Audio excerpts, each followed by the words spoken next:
नमस्कार मित्रों। ये रिकॉर्डिंग 18 सितंबर को लगभग 8:30 बजे रात को कर रहा हूँ। अभी अभी थोड़ी देर पहले ग्रहों में एक परिवर्तन हुआ है जो कुछ राहत देने वाला है। इसलिए मेरे से भी रहा नहीं गया कि इतनी संघर्षमयी ग्रहों की स्थिति चल रही है, जब शनि देव जी वक्री हैं, जिससे सभी कार्य रुके पड़े हैं। बुध ग्रह अस्त है, जो व्यापार के लिए, कामों के लिए, ट्रेडिंग के लिए बड़ा परेशानी का सबब है। मंगल शत्रु के घर में है। ऐसे ऐसे बम धमाके, ऐसे ऐसे अग्निकांड देखे जा रहे हैं जो आज तक सुने नहीं थे। आपकी जेब में लगा हुआ पेजर या मोबाइल अगर फटने लग गया तो दुनिया कहां सुरक्षित रहेगी। तो इस ग्रह गोचर के बीच में शुक्र ग्रह ने राशि परिवर्तन कर ली है, जो कि नीच राशि में गोचर कर रहे थे। शुक्र कन्या राशि में नीच होते हैं, ये आप सब ज्योतिष प्रेमी जानते ही हैं। लेकिन कन्या राशि का जो गोचर था वो अभी अभी शुक्र का पूर्ण हो गया है। अब वो तुला राशि में पहुंच गए हैं। और ये जो तुला राशि है, शुक्र महाराज का अपना ही तो घर है। दो राशियां शुक्र की अपनी राशियां हैं, एक वृष राशि और एक तुला राशि। इसलिए जब भी शुक्र ग्रह असंतुलित होते हैं, चाहे वो अस्त हो जाए, वक्री हो जाए, नीच हो जाए, तो सबसे ज्यादा दुष्प्रभाव भी इन्हीं दो लोगों पर आता है, वृषभ और तुला लगन वालों पे। तो अभी अभी जो शुक्र महाराज राशि परिवर्तन कर रहे हैं, सबसे ज्यादा लाभ भी इन्हीं दोनों को होगा, वृषभ और तुला को। क्योंकि इनके अंदर जो एनर्जी होती है, वृषभ और तुला के अंदर, वो शुक्र की होती है। तो शुक्र ग्रह का राशि परिवर्तन अभी अभी हुआ है 18 सितंबर को तुला राशि में, जो कि अब 19 अक्टूबर तक रहेगा। तो शुक्र ग्रह सुंदरता का ग्रह है, कला का ग्रह है, म्यूजिक का है, डांसिंग का है, फिल्मों का है, इवेंट्स का है, बुटीक का है, पार्लर्स का है, विवाह संबंधित जितनी भी सामग्रियां प्रयोग होती हैं, उन सब में शुक्र का पूर्ण रोल होता है। तो शुक्र जो अब तुला राशि में गोचर करेंगे, समझ लीजिए कहीं ना कहीं से राहत मिलेगी। ग्रहों में जो शुक्र महाराज हैं, उनका संबंध देवी लक्ष्मी मां के साथ है। इसका क्या मतलब हुआ कि जब शुक्र सुधार में आ गए हैं ग्रह गोचर में, तो जेब में अब धन भी आएगा, क्योंकि मां लक्ष्मी की कृपा बरसती है। तो आप सबको हार्दिक शुभकामनाएं मैं देना चाहता हूं, क्योंकि दौर ठीक नहीं है। इस दौर में जब धमाके हो रहे हैं, लड़ाइयां चल रही हैं, अग्निकांड हो रहे हैं, काम कारोबार रुके हुए हैं, बुद्धि और वाणी का ग्रह, व्यापार का ग्रह बुध अस्त है, एक ग्रह शुक्र ठीक हुआ है। तो आप सबके लिए शुक्र लाभकारी हो, सिर्फ वृषभ और तुला के लिए ही नहीं, बाकी सबके लिए भी शुक्र ग्रह का प्रभाव शुभ हो, यही मेरी शुभकामनाएं हैं। शुक्र को और भी अच्छा करने के लिए गौ माता की सेवा जरूर करें, क्योंकि लक्ष्मी का कारक शुक्र ग्रह गौ माता के साथ भी जुड़ा हुआ है। शुक्र ग्रह का संबंध भगवान भोलेनाथ के भी साथ है, क्योंकि श्लोक में उन्हें भी कहा जाता है कर्पूर गौरण, कि उनका जो वर्ण है वो कर्पूर जैसा है, और कर्पूर जो है वो शुक्र की वस्तु है। इसलिए शंकर भगवान के घर जाएं, शिव जी के शिवालय में जाएं, शिव का स्नान दही से कराना चाहिए, और शिव जी को चंदन का तिलक घिसकर जो हम लगाते हैं वो भी शुक्र होता है।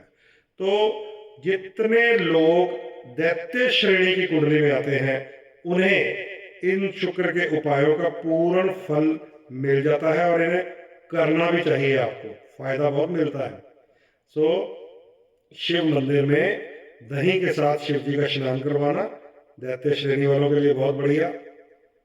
शिव जी को चंदन का तिलक लगाना और स्वयं भी लगाना दैत्य श्रेणी वालों के लिए बहुत बढ़िया। और बाकियों के लिए भी कोई बुरा संदेश नहीं है, मध्यम फल तो देव श्रेणी वालों को भी मिलेगा। आइए एक छोटी सी नजर मारते हैं। मेष लग्न वालों के सप्तम भाव में अब ये शुक्र का फल मिलने वाला है। तो सप्तम भाव क्या है? जीवन साथी का, प्रेम संबंधों का सुधार होगा। अब आपके वैवाहिक जीवन में जिनके आपस में भी मतभेद थे, कोई मन मुटाव चल रहे थे, उनके जीवन में सफलता का दौर अब देखने को मिलेगा। वृषभ लगन वालों का लग्नेश ही है ये शुक्र। जब लग्नेश नीच राशि से निकलकर बलशाली हो जाए तो क्या कहने, हर कार्य हर रुकावट दूर होगी। लेकिन सतर्क जरूर रहना। छठा घर जो होता है ना, वो कंपटीशन का होता है। कंपटीशन तगड़ा होगा क्योंकि उसको हम शत्रु भाव भी मानते हैं। लेकिन लग्नेश में बल आ गया तो शत्रु का भी नाश कर देता है। इसलिए आपके लिए ओपल धारण करें, पिंक कलर के कपड़े पहने, बहुत फल देगा। मिथुन लगन वालों के लिए यही शुक्र महाराज प्रेम संबंधों के घर में, संतान के घर में, अफेयर के घर में, लॉटरी के घर में, विद्या के घर में, इन सब चीजों से आपको लाभ मिलने वाला है। आपकी आयु के हिसाब से ओपल रतन आपके लिए भी शुभ है। कर्क लगन वालों के लिए तो बहुत बढ़िया भाई, हालांकि आप देव लगन है। सुख स्थान, चौथा घर, भूमि, भवन, वाहन, माँ का सुख, कोई भी वो कार्य जो हम भूल चुके थे कि अब हमसे नहीं होने वाला, ये वो अब होगा। 19 अक्टूबर तक शुक्र आपके सुख स्थान में है। आनंद लीजिए। आप भी शंकर जी की पिंडी दही से स्नान करवाएं। सिंह लगन वालों को तो शुक्र बहुत आनंद देता है, क्योंकि शुक्र दशमेश भी है, तृतीयेश भी है और तीसरे ही घर में है। तो डिसीजन पावर बढ़ेगी। आसपास सोशल आपका जो दायरा है वो बढ़ेगा। मेल टू फीमेल फ्रेंडशिप का दौर होता है। जब शुक्र तीसरे घर में किसी मेल के हो या फीमेल के हो तो आपस में जेंडर का आदान प्रदान जो है वो आपको फायदा देगा। दोस्तों, मित्रों, भाई बंधुओं के साथ पार्टी में रहने का आनंद आने वाला है। कन्या लगन जिनके लिए शुक्र बड़ा कीमती होता है, भाग्य स्थान और धन स्थान का स्वामी है, सो धन भाव में अब आ गया है। हालांकि लगन से तो निकल गया नीच से, लेकिन अब धन भाव में, कुटुंब में, परिवार में खुशियां आएंगी। कोई ना कोई शुभ संदेश चारों तरफ से मिलेंगे। पैसे का भी कहीं ना कहीं से आना शुरू हो जाएगा कन्या लगन के लिए। तुला लगन के लिए तो वारे न्यारे हैं भाई। जैसे वृषभ का लग्नेश है, तुला का भी लग्नेश है। और आपके तो लगन में, तुला के लगन में शुक्र अब रहेंगे 19 अक्टूबर तक। चेहरे पे एक अजीब ऐसी मनमोहकता आएगी, सुंदरता आ जाएगी, अट्रैक्शन आ जाएगी कि लोग आपको खुद आकर कहेंगे, भाई ये रूप रंग कहाँ से लिया है। ओम क्लीम कृष्णाय नमः, ये आकर्षण मंत्र भी पढ़े, ओपल भी धारण करें, शिव जी का अभिषेक दही से भी करवाएं। वृश्चिक लगन वालों के लिए शुक्र अब आपके द्वादश भाव में है, यानी कि खर्चा होगा भैया, होगा, लेकिन किसी शुभ कार्य में होगा, किसी मनपसंद वस्तु पर। वो खर्चा जिसको करने में प्रसन्नता होती है, वृश्चिक लगन वालों को शुक्र अब जेब ढीली करवाने वाला है। धनु लगन, लाभ के घर का शुक्र एकादश भाव में, तो वो जो काम रुके हुए थे, आय, लाभ, यश, इनकम, शुक्र अपनी ही राशि में 11वें घर में, लाभ के घर में आ गए हैं। तो समझ लीजिए रास्ते आपके भी खुल गए। मकर लगन, शुक्र पंचम त्रिकोण और केंद्र यानी दशम का पति है, तो दशम स्थान में ही है। तो ये तो आपके लिए भाई रास्ता नया बन गया।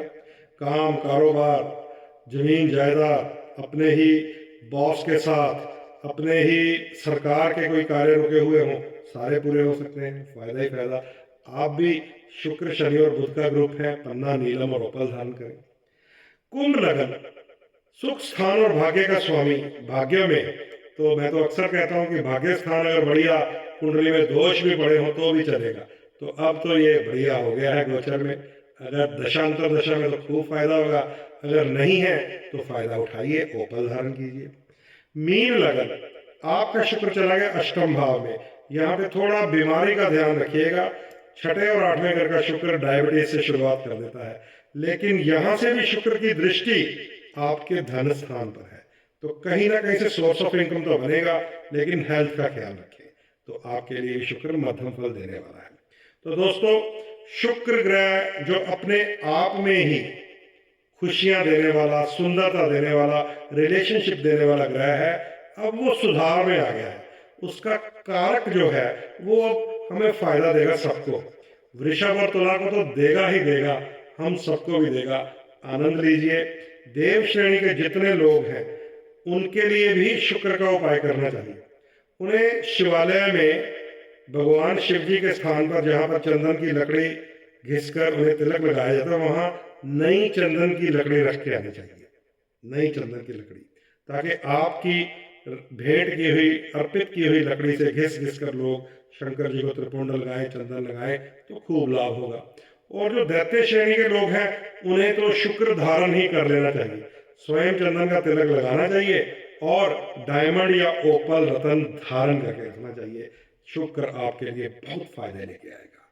नमस्कार।